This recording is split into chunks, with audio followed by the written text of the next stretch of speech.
আকাশবাণী আগরতলা স্থানীয় সংবাদ পড়ছি চন্দন লেখা পাল।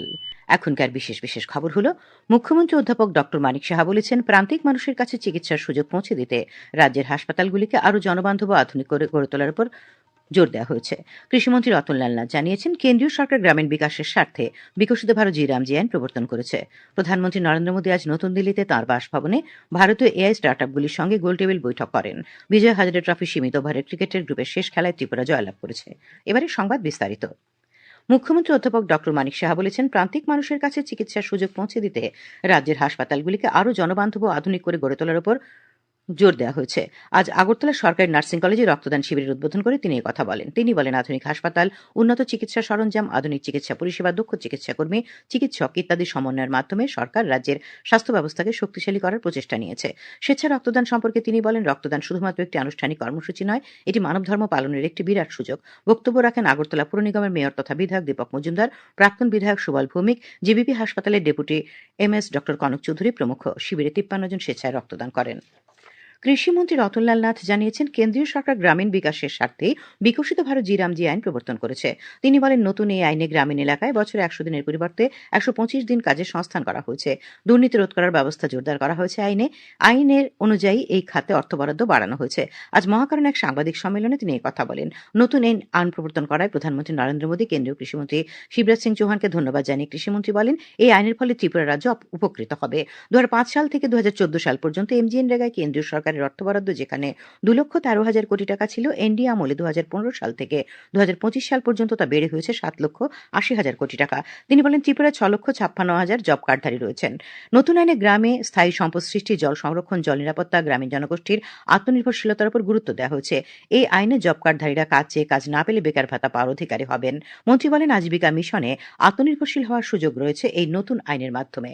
বর্তমানে ভিবিজি রামজি আইনে 100 দিন থেকে বেড়ে হয়েছে 125 দিন। আমাদের রাজ্য এবং উত্তর পূর্বাঞ্চলের রাজ্যগুলির জন্য কেন্দ্রীয় সরকার টাকা দেবে শতকরা 90, আমরা দেবো 10 শতকরা। অন্যান্য রাজ্যগুলির জন্য কেন্দ্রীয় সরকার দেবে 60, রাজ্যগুলি দেবে 40। এই আইনে মূলত গুরুত্ব দেওয়া হয়েছে জল সংরক্ষণ, জল নিরাপত্তা, গ্রামে অ্যাসেট তৈরি করা এবং গ্রামের মানুষের জীবিকা সহায়ক সম্পদ সৃষ্টি করা, এগুলোর উপর সবচেয়ে বেশি গুরুত্ব দেওয়া হয়েছে। মুখ্যমন্ত্রী অধ্যাপক ডক্টর মানিক সাহা বলেছেন, মানুষের জন্য কাজ করার মানসিকতা প্রতিফলিত হয় রক্তদানের মতো কাজের মাধ্যমে। মুখ্যমন্ত্রীর জন্মদিন উপলক্ষে আজ স্বাস্থ্য বিভাগীয় কর্মচারীদের উদ্যোগে আয়োজিত স্বেচ্ছা রক্তদান শিবিরে তিনি কথা বলেন। রাষ্ট্রপতি দ্রৌপদী মুর্মু আজ মুখ্যমন্ত্রী অধ্যাপক ডক্টর মানিক সাহার জন্মদিনে তাঁকে শুভেচ্ছা জানিয়েছেন। প্রধানমন্ত্রী নরেন্দ্র মোদী মুখ্যমন্ত্রীর জন্মদিনে তাকে শুভেচ্ছা অভিনন্দন জানান। শুভেচ্ছা বার্তায় প্রধানমন্ত্রী মুখ্যমন্ত্রীর সুস্বাস্থ্য, দীর্ঘায়ু ও জনসেবায় নিরলস সাফল্য কামনা করেন। পাশাপাশি ত্রিপুরার উন্নয়ন ও যুব সমাজের অগ্রগতিতে মুখ্যমন্ত্রীর নেতৃত্বের প্রশংসা করেন তিনি।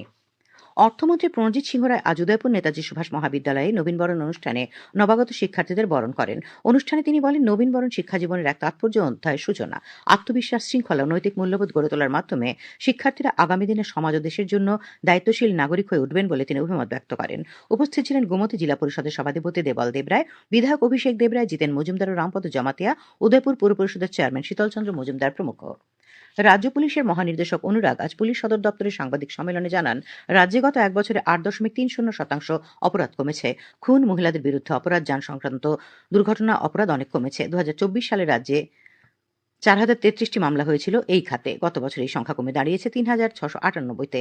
এটি গত 20 বছরের মধ্যে সবচাইতে কম অপরাধের সংখ্যা। শ্রী অনুরাগ জানান, এবছর রাজ্যে 95টি খুনের মামলা নথিভুক্ত হয়েছে। মহিলাদের বিরুদ্ধে অপরাধের মামলা হয়েছে 665টি। যান দুর্ঘটনা সংক্রান্ত মামলা গতবার থেকে সামান্য কমে দাঁড়িয়েছে 527। 2025 সালে নেশার বিরুদ্ধে অভিযান অনেক বাড়িয়েছে ত্রিপুরা পুলিশ। গত বছর 522টি মামলা হয়েছে নেশার বিরুদ্ধে অভিযান সংক্রান্ত বিষয়ে। তিনি বলেন, যান দুর্ঘটনার মৃত্যু সংক্রান্ত ঘটনা 2024 সালে হয়েছিল 226। গত বছর এই সংখ্যা কমে দাঁড়িয়েছে 197-তে। তিনি জানান, মামলায় সাজার হার রাজ্য উত্তর পূর্বাঞ্চলের মধ্যে সবচাইতে বেশি ত্রিপুরায়। ত্রিপুরার 31% মামলায় অভিযুক্তদের সাজা হচ্ছে। সাংবাদিক সম্মেলনে উপস্থিত ছিলেন অতিরিক্ত পুলিশ মহানির্দেশক জিএস রাও, আইজিপি অবিলা রমেশ রেড্ডি, কৃষ্ণেন্দু চক্রবর্তী প্রমুখ। খবর প্রচারিত হচ্ছে আকাশবাণীর আগরতলা কেন্দ্র থেকে। আকাশবাণীর সংবাদের আপডেট পেতে লগ ইন করুন www.newsonair.com এবং নিউজ অন এআইআর অ্যাপ এবং টুইটার ও ফেসবুক প্ল্যাটফর্মে এআইআর নিউজ অ্যালার্টসে। ইউটিউবে লক্ষ্য রাখুন নিউজ অন এআইআর অফিসিয়ালে। আকাশবাণী আগরতলার সংবাদের আপডেট পেতে দেখুন টুইটার বা এক্স হ্যান্ডেলে আকাশবাণী নিউজ আগরতলা, ফেসবুকে এআইআর নিউজ আগরতলা এবং ইউটিউবে আকাশবাণী নিউজ আগরতলা। প্রধানমন্ত্রী নরেন্দ্র মোদী আজ নতুন দিল্লিতে তাঁর বাসভবনে ভারতীয় এআই স্টার্টআপগুলির সঙ্গে গোলটেবিল বৈঠকে সভাপতিত্ব করেন। আগামী মাসে ভারতে অনুষ্ঠেয় ইন্ডিয়া এআই ইম্প্যাক্ট সামিট 2026-এর আগে 12 জন ভারতীয় এআই স্টার্টআপ যারা সকলের জন্য এআই গ্লোবাল ইম্প্যাক্ট চ্যালেঞ্জের জন্য যোগ্যতা অর্জন করেছে তারা গোলটেবিল বৈঠকে অংশ নেন। বৈঠকে তারা তাদের ধারণা এবং কাজ উপস্থাপন করেন।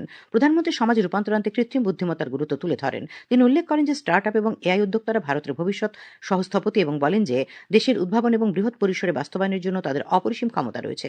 তিনি আরও বলেন যে ভারতের উচিত বিশ্বের কাছে একটি অনন্য এআই মডেল উপস্থাপন করা যা made in India made for the ওয়ার্ল্ডের চেতনাকে প্রতিফলিত করে। শ্রী মোদী বলেন যে ভারতের উপর বিশ্বের আস্থা রয়েছে এবং ভারতীয় এআই মডেলগুলি নীতিগত, নিরপেক্ষ, স্বচ্ছ এবং ডেটা গোপনীয়তার নীতির উপর ভিত্তি করে নিশ্চিত করার প্রয়োজনীয়তার উপর জোর দেন তিনি। কেন্দ্রীয় বৈদ্যুতিন এবং তথ্য প্রযুক্তি মন্ত্রী অশ্বিনী বৈষ্ণব এবং দপ্তরের প্রতিমন্ত্রী জিতিন প্রসাদ বৈঠকে উপস্থিত ছিলেন।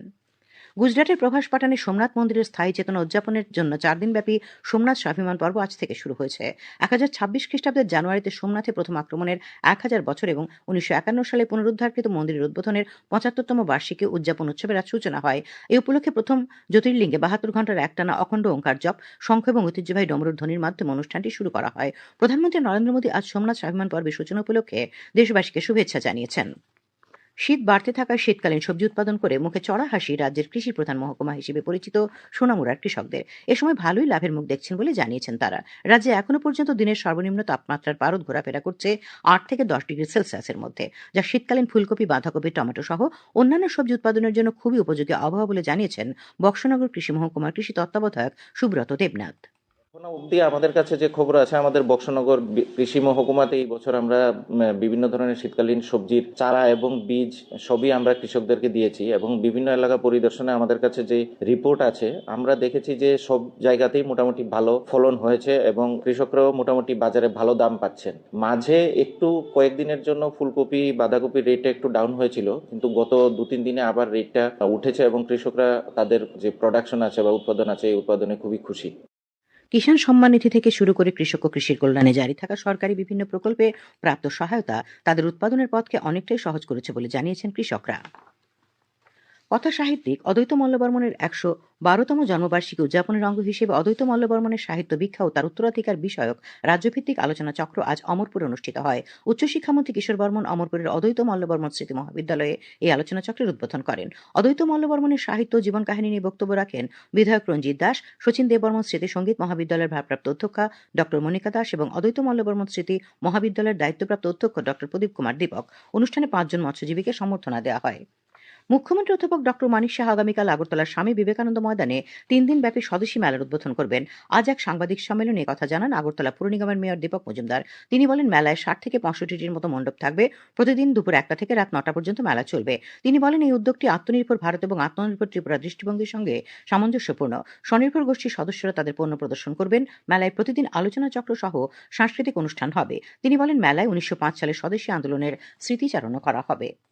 পুলিশ প্রশাসনের উদ্যোগে ঊনকোটি জেলার ফটিকরায়ের আম্বেদকর কলেজের সেমিনার হলে প্রয়াস কর্মসূচির অন্তর্গত কার্যক্রম হয়। ড্রাগের অপব্যবহার, সাইবার অপরাধ, ট্রাফিক বিধি মেনে চলা ইত্যাদি বিষয়ে ছাত্রছাত্রীদের অবহিত করা হয়। বক্তব্য রাখেন কুমারঘাটের এসডিপিও উৎপলেন্দু দেবনাথ, আম্বেদকর কলেজের অধ্যক্ষ ডক্টর সুব্রত শর্মা, ফটিকরায় থানার ওসি পার্থ নাগ ভৌমিক প্রমুখ।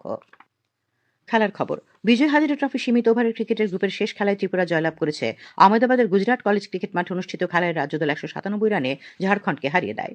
অনূর্ধ্ব 15 বছরের মেয়েদের জাতীয় ক্রিকেটের আসরে গ্রুপের চতুর্থ খেলায় আজ ত্রিপুরা জয়লাভ করেছে।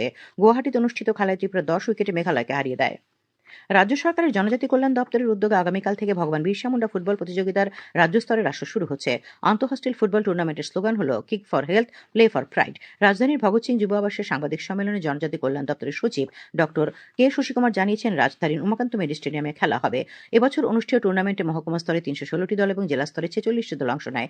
রাজ্য স্তরের আসরে মোট 16টি দল অংশগ্রহণ করবে। চ্যাম্পিয়ন দল ট্রফি সহ 1 লক্ষ টাকা প্রাইজ মানি, প্রথম রানার্স আপ এবং দ্বিতীয় রানার্স আপ দল 75,000 টাকা এবং 50,000 টাকা পুরস্কার পাবে। তাছাড়া ফেয়ার প্লে দলকে ট্রফি এবং 25,000 টাকা দেওয়া হবে। সেই সঙ্গে সেরা খেলোয়াড়, টপ স্কোরার, সেরা গোলকিপার, প্রত্যেক ম্যাচের সেরা খেলোয়াড়কে ট্রফি ও প্রাইজ মানি দেওয়া হবে। আবহাওয়া। আগামীকাল আকাশ আংশিক মেঘাচ্ছন্ন থাকবে। আজ রাত থেকে আগামীকাল সকাল পর্যন্ত রাজ্যের সবকটি জেলায় ঘন কুয়াশা পড়ার সম্ভাবনা রয়েছে। আজ দিনের সর্বোচ্চ তাপমাত্রা ছিল 23.2 ডিগ্রি সেলসিয়াস এবং সর্বনিম্ন 9.5 ডিগ্রি সেলসিয়াস। আগামীকাল সর্বোচ্চ তাপমাত্রা 21 ডিগ্রি সেলসিয়াস এবং সর্বনিম্ন 10 ডিগ্রি সেলসিয়াসের কাছাকাছি থাকবে।